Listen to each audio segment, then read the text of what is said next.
Minor arcana wand suit का first card that is S of wands. ठीक है, S का मतलब है फर्स्ट। ठीक है, तो अब ये कार्ड क्या दिखाता है? ये कार्ड बहुत पॉजिटिव कार्ड है, बहुत ही ज़्यादा पावरफुल कार्ड है, और ये कार्ड एक न्यू बिगिनिंग को दिखाता है। सारे एसेस की तरह जितने भी सूट्स के एसेस के कार्ड्स हैं वो एक न्यू बिगिनिंग ही शो करते हैं। सिमिलरली ये भी एक न्यू बिगिनिंग को शो करता है। अब देखते हैं हमें यहाँ पे कैसे कार्ड को क्या शो किया हुआ है। क्लाउड्स में से एक हैंड है जिसके हाथ में एक वॉर्ड है। अब क्लाउड्स में से हैंड का क्या मतलब? Divine blessings. ठीक है, आप जो भी करना चाहते हैं, जिसके लिए भी आप कुछ भी शुरू करना चाहते हैं, कहीं पर भी आपके पास ब्लेसिंग्स हैं, इन्वायरमेंट आपके साथ है, सिचुएशन आपके साथ है, आपको बस एक न्यू बिगिनिंग करनी है। अगर हम इसके बाहर का इन्वायरमेंट भी देखते हैं तो हम देखते हैं यहाँ पे एक कैसल टाइप है। ठीक है, ये एक यहाँ पे अगर हम देखते हैं तो स्मूथ रोड नहीं है, मतलब वो चैलेंजेस को फेस है, पे माउंटेन्स भी है। सब कुछ क्या दिखा रहा है कि जो जर्नी है वो इजी नहीं है, but you have the calibre to achieve. आपके पास वो पोटेंशियल है, आपके पास वो स्किल्स हैं, आपके पास वो क्रिएटिविटी है कि आप अपने चैलेंजेस को फेस कर सकते। चैलेंजेस छोटे हैं, आपकी क्रिएटिविटी क्या आ गया, आपकी कैलिबर क्या आ गया, आपके पोटेंशियल क्या है। चैलेंजेस क्या है? बहुत छोटे छोटे लग रहे हैं। ठीक है, देख रहे हो ना कितने छोटे से लग रहे हैं। तो वो चैलेंजेस शायद बड़े भी हों, लेकिन आपको बड़े नहीं लग रहे हैं। क्यों? क्योंकि आपको पता है कैसे काम करना है। तो वो एक न्यू बिगिनिंग को दिखा रहा है, और कंफर्ट जोन में पर्सन को नहीं रहना। देख रहे हो घर कितना दूर दिखा रहा है। शायद वो उसकी जर्नी का एक वो भी हो, डेस्टिनेशन भी, और ये भी हो सकता है वो पर्सन को कंफर्ट जोन में नहीं जाना है और वो बाहर आ गया कि मैं तो आगे मूव ऑन करूंगा, आगे की तरफ सक्सीड करूंगा, मुझे कंफर्ट जोन में कैसे आराम की जिंदगी नहीं जीनी है। सबसे पहले तो क्या करते हैं? एक बिगिनिंग को शो करते हैं। हमने देखा एक हैंड है, हैंड में वॉन्ड पकड़ा है। इसके आगे देखते हैं वॉन्ड क्या है। देखो आप ये देखोगे नीचे थिन, ये यहाँ पे थिन से थिक होता जा रहा है, मतलब आपकी ग्रोथ होती ही चली जाएगी। ग्रोथ किस तरह से है? देखो यहाँ पे ये ऐसे है। ठीक है, ये ऐसे से ऐसे हो रहा है, मतलब आपकी जहाँ से आपने शुरू किया वहाँ कहाँ आप पहुँच गए हो। बहुत ज़्यादा ग्रोथ है। जब आप स्टार्ट करोगे वहाँ से आप आगे ही बढ़ोगे, पीछे नहीं आओगे।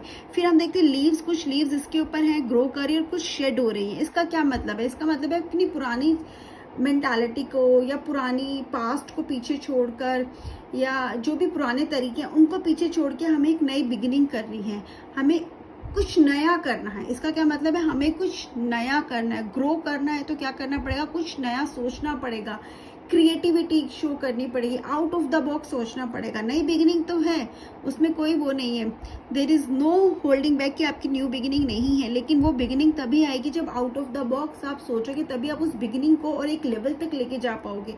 Shade the old thoughts. ठीक है, शेड द पास्ट। पास्ट को पकड़ के मत बैठो, आगे बढ़ो। पुराने तरीके से काम मत करो, नए तरीके से करो। आपको आगे बढ़ने से कोई भी नहीं रोक सकता। और ये कार्ड क्या शो कर रहा है? अगर आप अभी तक कुछ नया सोच रहे थे प्लान करने की, ठीक है, आप नहीं कर पा रहे, तो this is the right time to start that, right.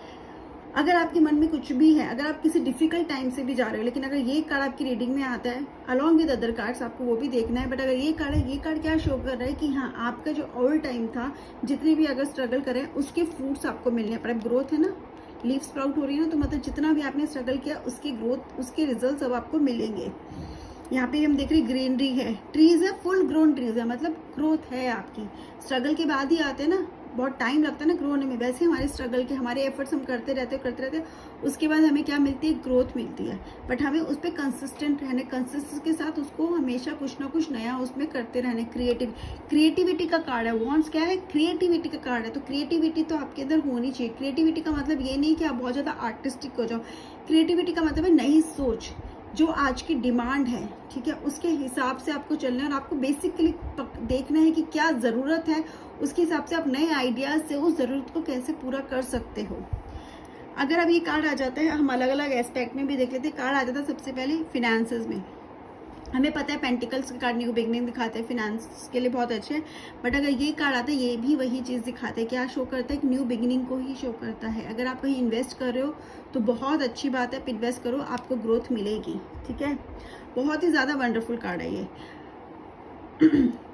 But आप अगर इन्वेस्ट करो ना, तो कहते हैं ना, थोड़ा सा कुछ सोच के कुछ नया भी सोचो उसमें। आप क्या उसमें नई तरह से इन्वेस्ट कर सकते हो, कोई ऐसी स्कीम है या कुछ ऐसा है जो आप उसमें पुट कर सकते हो। कोई तो थोड़ा सा अलग सोचोगे तो उसके रिजल्ट्स भी आपको अलग मिलेंगे। प्रॉफिट तो आपको होगा इन्वेस्ट करके, लेकिन अगर आप एक एक अलग ही लेवल का, कहते हैं ना, एक ब्रेक थ्रू वाला प्रॉफिट चाहते हैं तो उसके लिए आपको ब्रेक थ्रू वाली सोच भी रखनी पड़ेगी। जॉब में आपको एक होता है ना कि एक अनएक्सपेक्टेड प्रमोशन मिल जाना या हाइक मिल जाना या कुछ तो ऐसा आपकी जॉब में आपको, या ऐसी कोई जॉब मिल जाना जहाँ पे शायद आप एक्सपेक्ट भी नहीं कर रहे हो। तो अगर ये कार्ड आ रहे हो, आप जॉब सर्च कर रहे हो, तो आपको आप ये भी बोल सकते हो कि आप अप्लाई करो। हो सकता है आप उतने क्वालिफाइड नहीं हो, बट फिर भी आप उस पोस्ट के लिए अप्लाई तो करो। You never know, unexpected result मिलने का भी ये कार्ड है। ये कार्ड अनएक्सपेक्टेड रिजल्ट दिखाता है। आप क्वालिफाइड नहीं हो शायद उस पोस्ट के लिए, लेकिन उसकी स्किल्स आपके पास है, तभी आप उसकी तरफ अट्रैक्टेड हो। आप अप्लाई करो और आपकी स्किल्स, आपकी कम्युनिकेशन स्किल्स, आपकी क्रिएटिविटी आपको उस लेवल तक पहुंचा देगी। साथ साथ क्वालिफिकेशन भी आपकी हो ही जाएगी, बट आप एक बार अप्लाई तो करो। तो क्योंकि आपको अगर आप उस जॉब के लिए हो एप्ट हो, तो वो जॉब आपको मिलने के चांसेस है। तो अनएक्सपेक्टेड ग्रोथ का भी है, अनएक्सपेक्टेड जॉब का भी है, अनएक्सपेक्टेड प्रमोशन का भी ये कार्ड है। और अगर लव रिलेशनशिप में कार्ड आता है, अगर आप सिंगल हो तो obviously someone is coming in your life, but हो सकता है वो पर्सन आपसे बहुत डिफरेंट हो, ठीक है। वो पर्सन ऐसा हो जो आप एक्सपेक्ट ही नहीं करो, लेकिन वो पर्सन आपकी लाइफ में आके आपकी लाइफ जरूर चेंज कर देगा। और वो पर्सन ऐसा कोई टेम्परेरी रिलेशनशिप वाला है, ऐसा नहीं होगा। ऐसा कुछ नहीं है कि आप उससे मिलो टेम्परेरी होगा, नहीं, परमानेंट रिलेशनशिप भी हो सकते हैं। वो डिपेंड करता है आप दोनों के आगे कितनी बॉन्डिंग रहती है। बट हाँ, वो पर्सन वैसा तो जरूर नहीं है जैसा आप एक्सपेक्ट कर रहे हो, ठीक है। वो डिफरेंट जरूर होगा और वो आप दोनों का बहुत ज़्यादा अच्छा बॉन्डिंग स्ट्रॉन्ग होगा। तो नया रिलेशनशिप आपकी तरफ आ रहा है। अगर आप सिंगल हो, अगर आप एग्जिस्टिंग रिलेशनशिप में हो, तो आपका रिलेशनशिप बहुत अच्छा जा रहा है। इन केस रिलेशनशिप अच्छा नहीं है, रोकी रोड्स पे है रिलेशनशिप, थोड़ा सा प्रॉब्लम आ रहा है और ये कार्ड आ जाता, तो ये कार्ड आपको क्या बोल रहा है, रुक जाओ, अभी आपको रिलेशनशिप ओवर करने की ज़रूरत नहीं है। रिलेशनशिप को ख़राब मत करो, क्योंकि ये रिलेशनशिप आपके लिए ठीक है। बस आपको थोड़ा टाइम स्पेंड करने की ज़रूरत है, सोचने की ज़रूरत है ऐसा क्या है जो आप दोनों ने अब तक साथ में नहीं किया। टाइम डेट पे जाओ, टाइम स्पेंड करो, वेकेशन पे जाओ, थोड़ा डिफरेंट करो जो आप रेगुलर से करते हो। तो आपकी रिलेशनशिप में भी एक न्यू बिगिनिंग आप देखोगे, ठीक है, एक न्यू स्पार्क आप देखोगे। स्पार्क का भी तो कार्ड है ये। और ये कार्ड ये भी, अगर आप लॉन्ग डिस्टेंस रिलेशनशिप है तो उसके लिए ये कार्ड आपको एक तरह से एडवाइस कर रहा है, वार्न भी कर रहा है कि आप कोई ना कोई जल्दी से मिलने का या कोई ना कोई ऐसा बीच का रास्ता निकालो, वरना लॉन्ग डिस्टेंस रिलेशनशिप में अगर ये कार्ड आता है तो बहुत लंबा नहीं जाएगा।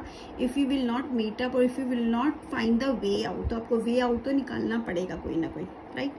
अगर हेल्थ में ये कार्ड आ जाता है तो यस, हेल्थ में भी ये कार्ड बहुत पॉजिटिव है, आप रिकवरी की तरफ हो, ठीक है। लेकिन अगेन हेल्थ में भी आपको कोई नया तरीका तो ढूंढना पड़ेगा। जो पुराने तरीके से आप कर रहे हो उसमें आपको इम्प्रूवमेंट तो मिलेगा, बट इतना नहीं मिलेगा। कहते हैं ना, अभी तक आप शायद एलोपैथिक दवाइयाँ दे रहे हो, तो होम्योपैथिक, आयुर्वेदिक, होलिस्टिक अप्रोच की तरफ आपको जाना है, उससे आपको ज़्यादा फायदा होगा। यस नो में ये कार्ड यस रहेगा।